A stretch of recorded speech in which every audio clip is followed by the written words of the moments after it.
시간에 다 같이 하나님을 경외하는 마음으로 자리에서 일어나셔서 오늘 우리에게 주시는 하나님의 말씀 요한일서 4장 17절에서 21절 말씀 함께 교독하도록 하겠습니다.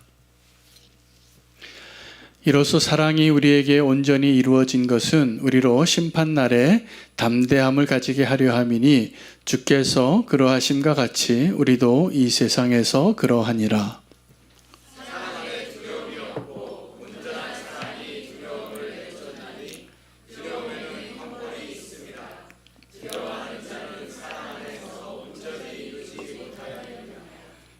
우리가 사랑함은 그가 먼저 우리를 사랑하셨음이라. 누구든지 하나님을 사랑하노라 하고 그 형제를 미워하면 이는 거짓말하는 자니 오른바 그 형제를 사랑하지 아니하는 자 보지 못하는 바 하나님을 사랑할 수 없느니라. 함께 읽겠습니다. 우리가 이 계명을 주께 받았나니 하나님을 사랑하는 자는 또한 그 형제를 사랑할지니라. 아멘. 하나님의 말씀입니다. 우리가 인생을 살아가면서 담대해야 할 순간이 많이 있는데 그 담대함을 놓치게 되는 이유는 우리 안에 두려움이 있기 때문입니다. 오늘 요한일서의 아주 중요한 사랑의 정의 가운데 온전한 사랑이 두려움을 내어 쫓는다라고 선언합니다. 이 선언은 거꾸로 해석하면 우리가 두려움이 우리의 사랑을 쫓아낼 수 있구나라고 해석할 수 있을 것입니다. 온전한 사랑으로만 우리가 두려움을 이길 수 있는데 우리가 그 온전한 사랑을 쫓아내든지 아니면 우리가 두려움을 쫓아내든지 둘 중에 하나를 쫓아내야지 우리의 마음이 온전한 믿음으로 회복이 될 것을 아셔야 합니다. 그래서 하나님께서 언약 안에 있는 주의 백성들 또 하나님의 사람으로 택하여서 부르실 때마다 그 사람들에게 반복해서 말씀해 주신 주님의 명령이 있습니다. 그것은 두려워하지 말라입니다. 하나님이 함께 하시고 계시고 내가 너를 불렀고 내가 그 일을 이룰 테니 두려워하지 말라. 여러분, 두려워하지 않는 것이 믿음입니다. 두려워하지 않는 것이 사랑입니다. 근데 우리는 하나님의 부르심과 하나님이 그 언약하신 자리에서 끊임없이 두려움을 경험하는 것 같아요. 담대함을 잃지 말아야 할 그 자리가 어디입니까? 우리가 사랑해야 하는데 사랑에 실패할 때가 많아요. 하나님 우리에게 기대하시는 바가 있는데 그것을 다 이루지 못할 때가 많아요. 왜냐하면 두려움 때문입니다. 그래서 오늘 주제는 사랑에 대한 전체 주제 가운데 우리의 사랑을 회복하기 위해서 반드시 극복하고 반드시 치유되어지고 반드시 우리가 회복되어야 할 영역의 내용이 뭐냐면 두려움이에요. 오늘 그 담대함을 회복하기 위하여 제가 먼저 소개하고 싶은 분은 제가 너무 자주 소개한 분이긴 한데 다윗을 다시 한번 소개하고 싶습니다. 여러분, 다윗은 하나님이 그를 왕으로 기름 붓기 전에 이미 하나님께서 그 다윗의 어린 시절부터 그와 함께 하셨습니다. 그래서 그는 그 이새의 집안에 아들이 8명이 있는데 막내 아들이었어요. 근데 그 막내 아들을 하나님께서 그 막내 아들의 일을 하는 거죠. 목동으로. 중요한 손님이 와도 그 손님 맞이하러 소개하는 자리에는 서게 될 수 없는 아들. 사무엘이 왔는데 첫째 아들, 둘째 아들, 셋째 아들까지는 이름을 소개하는데 넷째 아들부터는 이름도 없어요. 그냥 넷째, 다섯째, 여섯째, 일곱째. 그게 다냐고. 또 있다고. 근데 걔는 너무 중요하지 않으니까 지금 양치라고 보냈다고. 근데 그 아이를 꼭 불러오라는 거예요. 그 하나님은요, 우리가 하나님 앞에 하나님과 함께하는 것을 경험하는 그 자리에서 하나님 우리를 구별해 주는 그 시간을 놓치지 말아요. 그때가 우리가 정말 담대함을 키우는 자리예요. 이 사울의 왕 시대에 이 블레셋 군대와 전쟁을 하는데 그들은 전쟁에서 싸우기도 전에 두려워했습니다. 왜냐하면 이스라엘에는 골리앗이 없어요. 그 골리앗은 다른 사람이 한 2배 되는 덩치의 사람이에요. 골리앗이 조속으로 나타나서 아침 저녁으로 나타나서 이스라엘 백성들에게 사용한 무기는 칼이 아니라 두려움이라는 무기예요. 이거 나 보라고. 너희가 나랑 싸워서 상대가 되겠느냐고. 당연히 상대가 안 되죠. 여러분, 우리는 지금까지 어떻게 살아왔습니까? 골리앗 앞에서 알아서 고개 숙이고 산 거예요. 알아서 고개 숙이고 숨어 있고 처세술을 발휘하고, 그래도 내가 살아남으려면 어떤 생각을 하냐면, 나 골리앗 편에 서야지 살겠구나. 그래서 골리앗한테 아부하거나 골리앗 편에 들어가기를 선택하며 아마 우리가 살아왔을 겁니다. 근데 그 골리앗이 내 편이면 좋겠는데 내 상대편이에요. 이스라엘 군대가 다 두려워서 바위 틈에서 고개도 들지 못하고 있을 그때에 단 한 사람이 두려워하지 않았습니다. 대단한 용기죠. 17살짜리 청년이, 지금 고등학교 한 2학년쯤 되는 그 아이가 큰 소리 칩니다. 저 할례 받지 못한 자가 누구이길래 거룩하신 하나님의 이름을 모욕하느냐. 그리고 그 앞에 달려나가요. 돌멩이 들고. 뭐라고요? 나는 네가 모욕하는 그 하나님의 이름으로 나아간다고. 하나님이 그와 함께 하셨을까요? 맞습니다. 다윗은 어떻게 그렇게 그렇게 담대할 수 있는 순간에 용감할 수 있었을까요? 이전에 용감해 봤기 때문입니다. 그 들에서 양칠 때 그 다윗은 자기보다 덩치가 큰 곰이나 사자가 나타나면 싸웠어요. 피하지 않았어요. 그 양을 지키기 위하여. 그때 하나님이 다윗과 함께 하신 것을 다윗은 알았어요.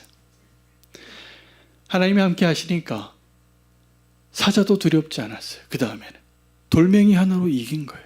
근데 지금 골리앗이 나타났는데 사자보다 더 커요. 곰보다 더 커요.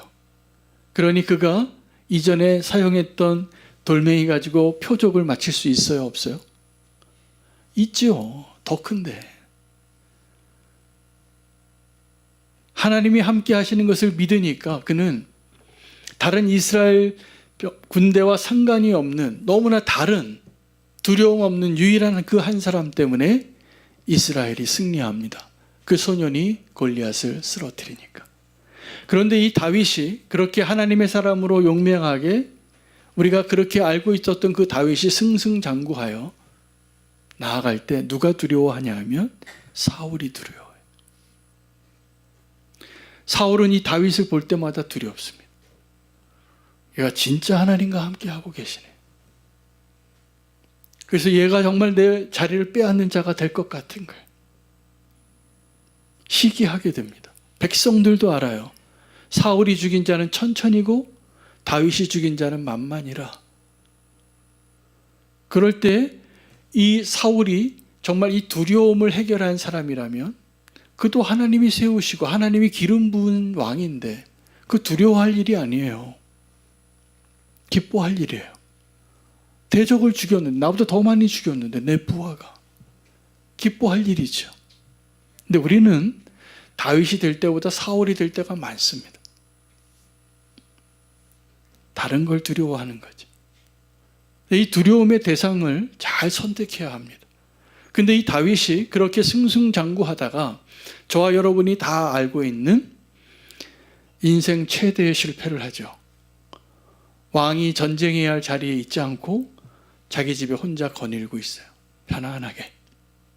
여러분, 우리가 꿈꾸는 이 땅에서의 삶의 모습은 저 푸른 초원 위에 집을 짓고 해변가에 조개를 줍는 그 모습이 아닙니다. 그때가 위험한 거예요. 다윗이 골리앗 앞에서도 두려워하지 않는데 그가 죄 앞에 굴복하게 되니까 두려워하는 자가 됩니다. 그가 왜 햇사람 우리아를 죽였을까요? 왜 죽였죠 도대체? 두려웠기 때문에요. 뭐가 두려워요?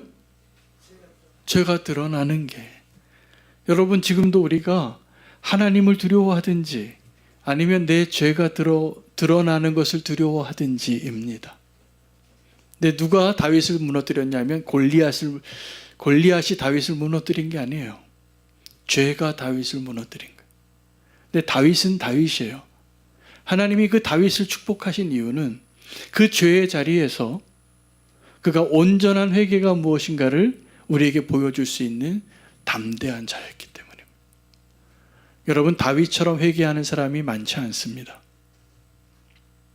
우리는 끝까지 내 죄가 드러나지 않기를 기대하면서 살아요.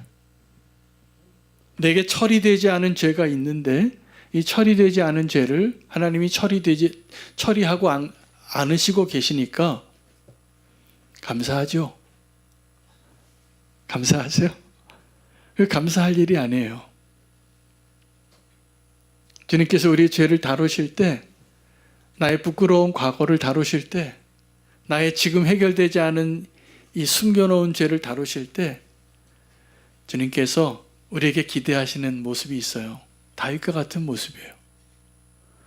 다윗은 하나님이 너무 사랑하는 사람이에요. 하나님이 사랑한 사람이에요.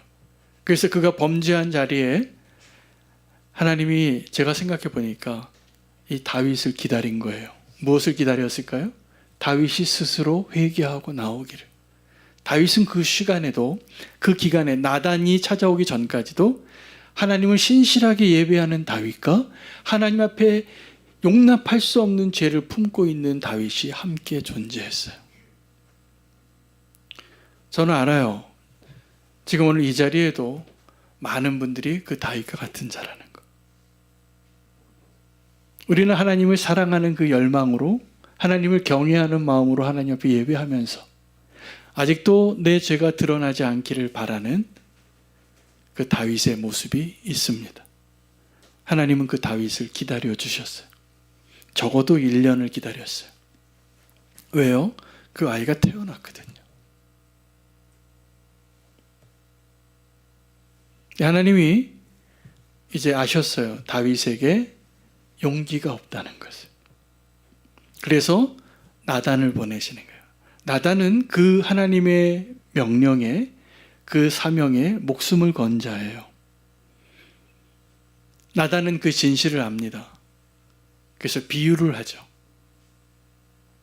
어떤 가난한 집에 손님이 왔는데 자기가 양이 수백 마리가 있는데 그 손님을 대접하려고 자기 양을 잡지 않고 자기 종의 양을 잡았다. 그 주인 어떻게 하면 좋겠냐고. 다윗이 뭐라고 대답했습니까? 그런 자는 죽여야지요. 그때 나단이 얘기합니다. 당신이 바로 그 사람이라. 하나님이 다윗 당신에게 여자가 필요하면 더 줬을 거라고. 근데 왜 이렇게 그 종의 양이 누구예요? 햇사람 우리아예요. 햇사람 우리아의 철을 잘못된 방법으로 취하고, 다윗이 원래 여자가 좀 더 있었어요. 더 얻을 수도 있었어요. 합법적으로. 근데 불법적으로 얻고 그 죄가 드러날까 봐 살인까지 하는 거예요. 여러분, 하나님께서 이 세상에 심판을 하는 방식이 두 가지가 있습니다. 하나는 우리의 죄를 지금 다루시는 방법이 있고, 또 하나는 우리의 죄를 나중에 다루시는 방법이 있어요. 여러분은 어떻게 하나님이 저와 여러분의 죄를 다루기를 혹시 원하십니까? 1번, 지금 다루신다. 오늘 이 예배의 자리에서. 2번, 내일 다루신다. 뭘 택하시겠어요? 예, 오늘 저는 사실은 오늘 이 예배의 자리에서 오늘 다루셔야지 우리에게 축복입니다. 오늘 그 자리가 예배의 자리예요. 그래서 우리가 참회의 기도를 드리는, 참회의 기도가 우리의 심령을 예배에 합당하게 준비하는 자리인데, 그 자리에 우리가 해야 될 게 참회하는 거예요. 회개하는 거예요. 그래야지 우리가 정말 기쁨이 돼요.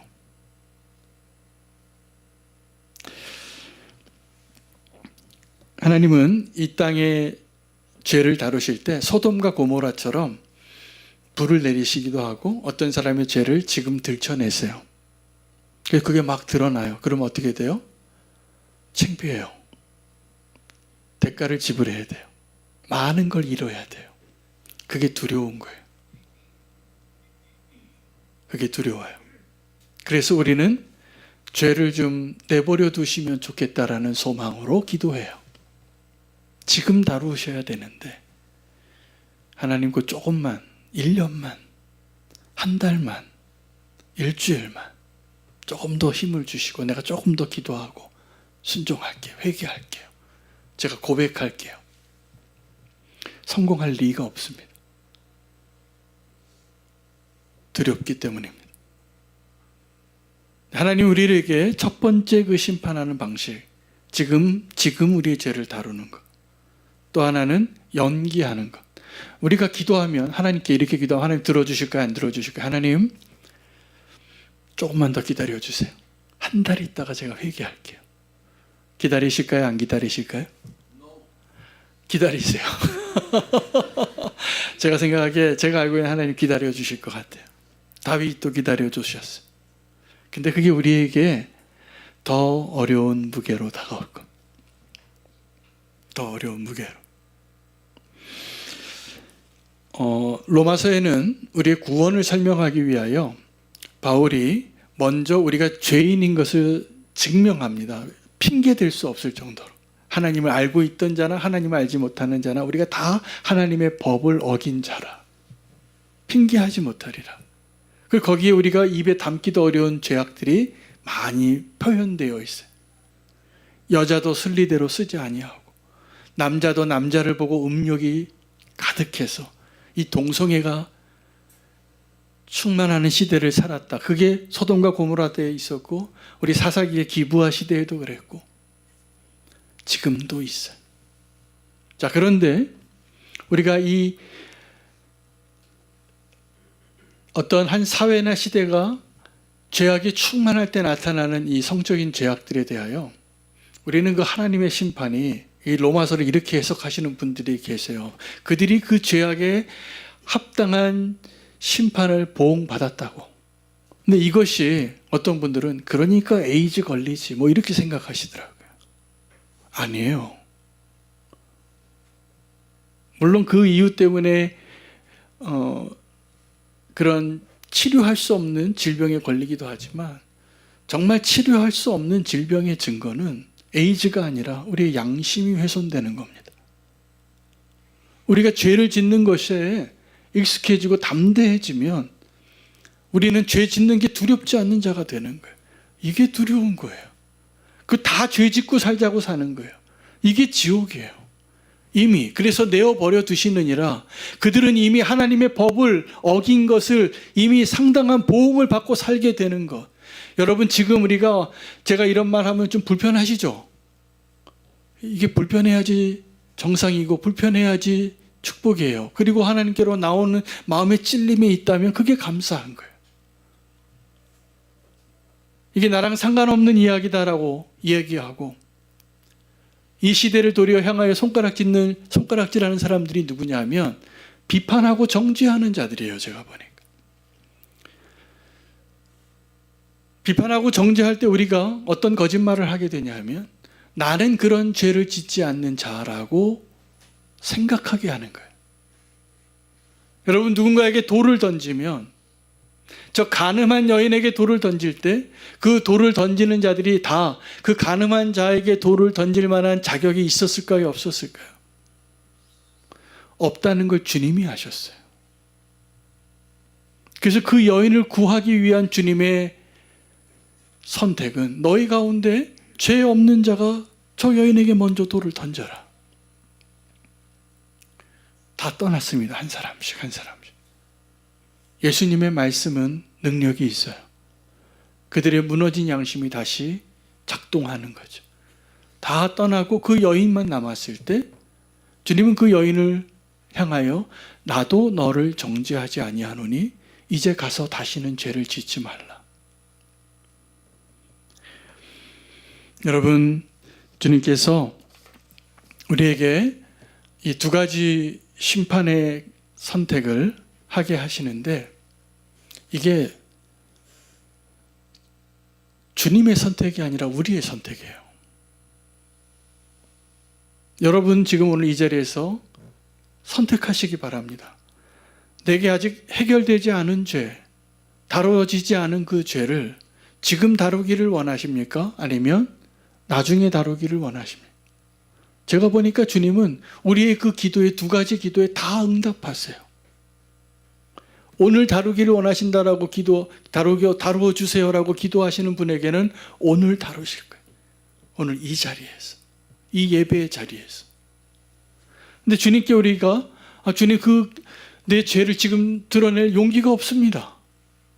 좀 준비하고선 고백하고 준비하고선 커밍아웃 할게요. 내일 하면 안 될까요? 다음 주에 하면 안 될까요? 그럼 주님이요, 그러라 그러시는 거예요. 그러면 우리가 어떤 길로 가게 되냐면 내어버려 두시는 그 심판의 자리로 나아가는 거예요. 오늘 본문 가운데 우리가 이 담대함을 얻는 것이 심판의 날에 우리가 담대함을 얻게 하려 하심이라. 주도 그러하시고 우리도 그러하니라. 그 심판의 날이 우리는 마지막 날에 올 그날 같아요. 그런데 그렇지 않아요. 그 심판의 날이 오늘이에요. 그 심판의 날이 오늘 이 자리예요. 오늘 우리가 그 담대함이 없으면 그날 그 담대함이 있을까요? 여전히 주님은 은혜의 문을 열어놓으시지만 우리는 그 은혜의 문에 들어갈 용기가 그날에도 없을 겁니다. 사랑이 식어지거든요. 그 두려움이 우리의 사랑을 다 내어 쫓고 있거든요. 근데 온전한 사랑이 우리의 두려움을 내어 쫓고 주님 앞에 친밀함으로 나아갈 수 있게 합니다. 여러분, 우리가 담대함을 얻어야 할 장소가, 대상이 원수 앞에 있을 때뿐만이 아니라 하나님 앞에 설 때 우리가 담대해야 합니다. 여러분, 원수 앞에 설 때 담대하실 수 있습니까? 그 원수가 어떤 무기를 쓰냐 하면 거짓말을 잘 쓰고요, 송사하는데 명수예요. 우리의 과거를 알아요. 나의 실체를 알아요. 내가 했던 말을 알고 내가 했던 행위를 알고 내 마음에 어떤 마음을 품었는지를 원수가 알아요. 우리에게 accusation, 피할 수가 없어요. 사실이거든요. 그 원수의 비난 앞에 설 때 담대하시기 바랍니다. 믿음으로. 그 원수가 골리앗과 같은데 여러분, 다윗이 골리앗에게 쓰러지지 않았어요. 죄 앞에 쓰러진 거예요. 지금도 우리는 동일한 자리에 서 있습니다. 어떤 분들은 나랑 마음이 좀 같고 내 편인 사람들하고만 같이 있고 싶어서 아주 본능적으로 나랑 친한 사람들만 같이 있고 싶어요. 그리고 나랑 좀 의견이 다르고 나랑 생각이 다른 사람은 자꾸 적으로 만들어요. 이게 지금 원수가 하는 일이에요. 지금 이 나라가 그런 지경이 됐어요. 다 원수를 만들어요. 이건 하나님이 하시는 일이 아닙니다. 잘 분별하셔야 됩니다. 그래서 서로 내 편, 네 편을 나누는 거예요. 내 편끼리 있기를 원하죠. 그런데 여러분, 정말 하나님의 은혜는 뭐냐면 내 편이 아닌 사람하고 함께 살아가는 게 은혜인 거 아십니까? 그 원수랑 같이 사는 것이 주님께서도 어떻게 하셨냐면 원수들 가운데에서 통치하시는 분이 예수 그리스도세요. 근데 우리가 살아갈 때 나를 좀 미워하고 좀 나에게 막 송사를 하고 막 불화살을 날리는 사람이 있으면 그 사람하고 같이 있고 싶지 않잖아요. 근데 제가 권면합니다. 그런 사람들과 함께 사는 법을 좀 배우십시오. 아주 유익합니다. 그런 사람이 있으면 내가 똑바로 살아요. 그 사람이 나 송사할 게 두려워요, 진짜. 이거 내가 뭐 하나 잘못하면, 이거 하나 잘못 사용하면 나한테 또 뭐라고 송사할 게 분명하잖아요. 그거 알고 사셔야 돼요. 유익이 많아요, 제가 봤을 때. 원수와 함께 사는 게. 그 원수를 떠나서 살려고 하지 말고 원수와 더불어 사는 법을 배우시기 바랍니다. 또 하나, 하나님과 더불어 사는 법을 배우시기를 바랍니다.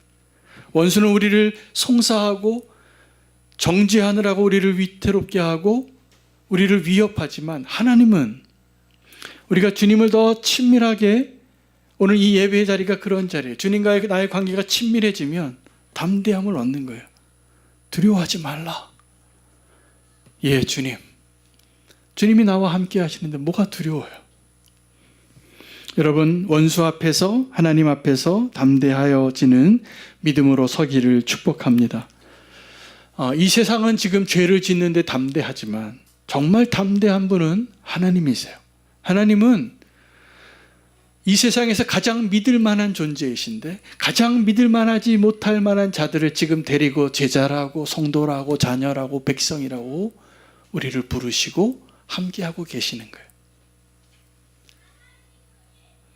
예수님께서 언제 십자가에 못 박혀 죽으셨는지 로마서는 이렇게 기록을 합니다. 우리가 아직 멀리 있을 때, 우리가 아직 죄인 되었을 때, 우리가 아직 하나님의 원수였을 때 하나님이 우리를 위해서 아들을 내어주셨고 아들은 순종하셔서 십자가에 죽으신 거예요.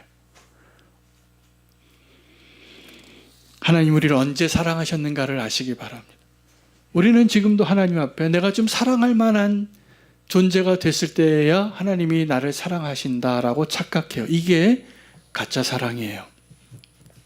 형벌에는 두려움이 있느니라. 근데 은혜에는 두려움이 없는 겁니다. 그래서 우리가 형벌을 의지하고 의식하고 사는 사람은 지금도 하나님 앞에 내가 죄를 짓지 않아야지 하나님 나를 사랑하시는구나 라고 생각하시는데 이게 틀린 거예요. 하나님이 나를 사랑하시는 것을 알게 될 때 내가 죄를 짓지 않을 담대함을 얻는 거예요. 우린 거꾸로 살아요. 내가 하나님 앞에 착하고 하나님 앞에 흠이 없고 그 살아내는 그 모습으로 하나님께 나를 증명해내야지 하나님 나를 사랑하시겠구나. 하나님의 사랑을 모르는 분이 이 얘기하는 거예요. 그건 율법의 요구예요. 근데 하나님의 사랑은 거꾸로예요.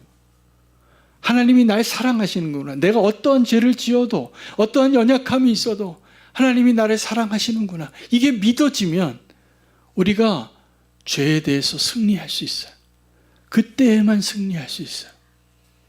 그때 우리가 구별되어진 삶, 거룩한 삶, 하나님의 백성으로 사는 삶이 가능해지는 것입니다.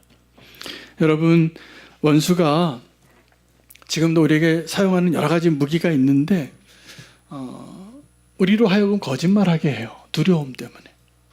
하나님을 사랑한다고 하는데 형제를 사랑하는 게 어려워요. 이것이 그러면 무엇을 증명하느냐? 오늘 요한일서는 너가 거짓말하는 거라고 말하는 거예요. 하나님 사랑하는 게 아니라는 거예요. 우리는 보이지 않는 하나님을 사랑한다고 하면서 보이는 형제를 사랑하는 일에 실패해요.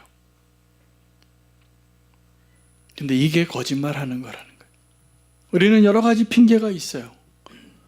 하나님 저 사람이 이렇게 변화되어지면, 이렇게 먼저 사과하면, 이렇게 좀 자기 주제를 좀 파악하면 내가 사랑할게요.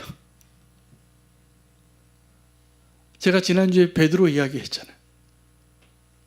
저는 그 베드로의 용서에 대한 예수님과의 그 대화가 풀렸어요. 이해가 안 됐었거든요. 왜 예수님이 그렇게 베드로를 절망시키셨을까? 베드로가 그때 예수님께 어떤 한 형제를 용서하기 어려운 형제를 7번 용서하고 예수님 만났을까요? 아니면 7번 용서하려고 각오하고 예수님 만났을까요? 각오하고 만났어요. 7번 용서하는 것도 불가능해요. 제가 보기에. 우리 사랑으로 불가능해요. 근데 예수님은 아니다. 그러려고 하는 각오 자체가 참 귀한데 7번씩 70번 용서해라. 이게 어떻게 가능한 걸까? 그냥 절망시키려고 한 걸까? 아니에요. 사랑하면 가능하다. 이거 얘기해 주시는 거예요. 여러분, 우리의 사랑을 다시 점검해야 합니다. 우리 누굴 사랑한다고 하면서 사랑하려고 온전한 사랑이 아니에요. 늘 그 두려움 때문에 그 사랑에 실패한 자들이에요. 여러분, 사랑에 성공하기를 원하시죠? 성공하고 싶지도 않으세요? 저는 성공을 하고 싶어요. 제가 계속 실패하는데 지금도 사랑하기 힘든 사람이 너무 많아요. 내 힘으로 사랑할 수 없다는 것을 주님이 말씀해 주세요. 근데 주님의 사랑으로만 그것이 가능한 겁니다. 오늘 주님이 우리에게 명령하시는 것은 서로 사랑하라는 거고 내 이웃을 사랑하라는 거예요. 근데 이게 명령이에요. 근데 이 명령을 우리는 오해합니다. 주님을 위해서 우리가 뭔가 순종해야 된다고 생각하는데 주님은 우리에게 그 목적으로 그 명령을 하신 게 아니에요. 우리가 그래야만 하나님의 은혜를 누릴 수 있는 자가 되기 때문이라고 생각하시기 때문이에요. 사랑하시기 바랍니다. 사랑하시기 바랍니다.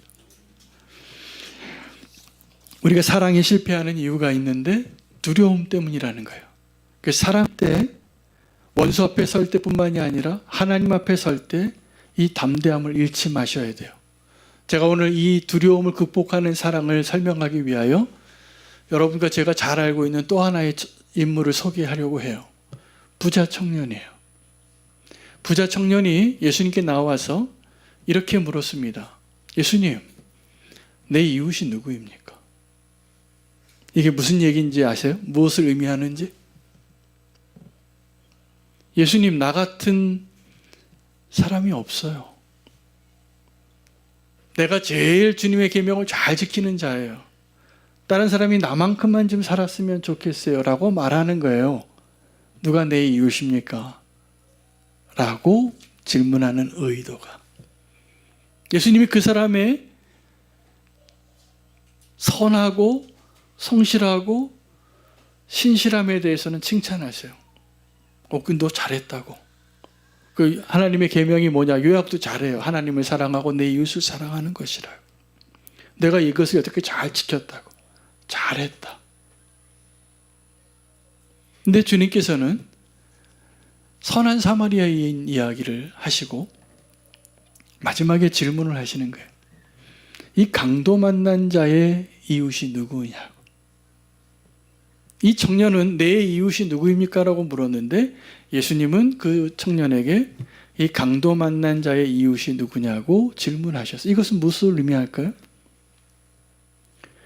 그 선한 사마리아인의 이야기에 출연하는 선한 사마리아인 말고 먼저 등장했던 사람들이 다 그 부자 청년이에요. 그 사람들이 다 우리예요. 우리는 지금도 사랑하는 일에 실패합니다. 하나님 사랑하느라고. 이렇게 표현할 수 있어요. 내가 오늘 가서 설교해야 되는데, 내가 오늘 가서 찬양 준비해야 되는데, 내가 오늘 대표 기도해야 되는데, 교회 오다가 강도 만난 자가 있는데 우리는 다 외면하고 지나가는 거예요. 어떤 미국에 있는 목사님이 어떤 교회 처음 부임해 오셨는데 큰 대형 교회였어요. 노숙자 옷을 입고 냄새 좀 나게 하고 그 교회에 오셨대. 그리고 맨 앞에 앉으니까 다 피하고.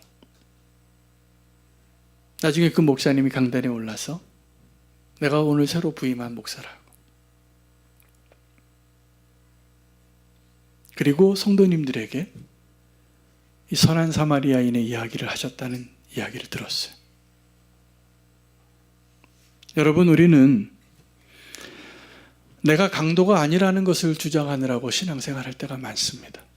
근데 주님은 강도 만난 자의 이웃이 누구인가를 찾느라고 우리를 부르신 거예요. 오늘 이 자리에 저와 여러분이 내가 강도가 아니에요, 주님. 나는 그래도 그럴듯한 성도예요.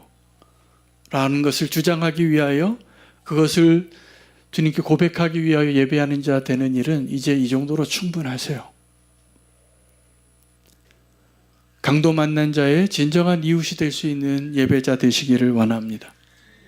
우리가 왜 이 일이 이렇게 불가능해 보이냐 하면 두려움 때문이에요. 두려움 때문이에요. 하나님을 의지하는 것이 두려우십니까? 아니면 두렵지 않으십니까? 이 질문 한번 대답해 보시기 바랍니다. 정말 주님을 의지하고 사는 것이 두렵지 않으세요? 주님 사랑하는데, 그리고 주님이 우리에게 믿음으로 살라고 주님은 계속 우리에게도 오늘도 다시 한번 그 말씀을 하시는데 두려워하지 말라고. 근데 우리는 왜 이렇게 두렵습니까? 하나님을 의지하지 않아서 그래요. 하나님을 정말 의지하게 되면 우리 안에 있는 그 모든 두려움이 변하여 하나님을 신뢰하고 하나님 살아계시고 지금까지 나를 인도하셨고 앞으로도 인도하실 것에 대한 믿음을 주시리라 믿습니다. 믿으세요? 담대함을 잃지 말아야 하는 순간에 오늘 저와 여러분이 섰습니다. 주님과 더 친밀해지시고 주님의 말씀을 신뢰하는 자로 고백하며 결단하며 오늘 주님께서 이렇게 참된 믿음으로 그 사랑에 실패하지 않은 자로 우리를 부르실 것을 신뢰하고 고백하겠습니다. 오늘 준비한 찬양이 조금 어려울 수도 있는데 그 가사를 잘 붙잡고 주님께 붙들린 자 되어서 주님 사랑합니다. 주님 경배합니다.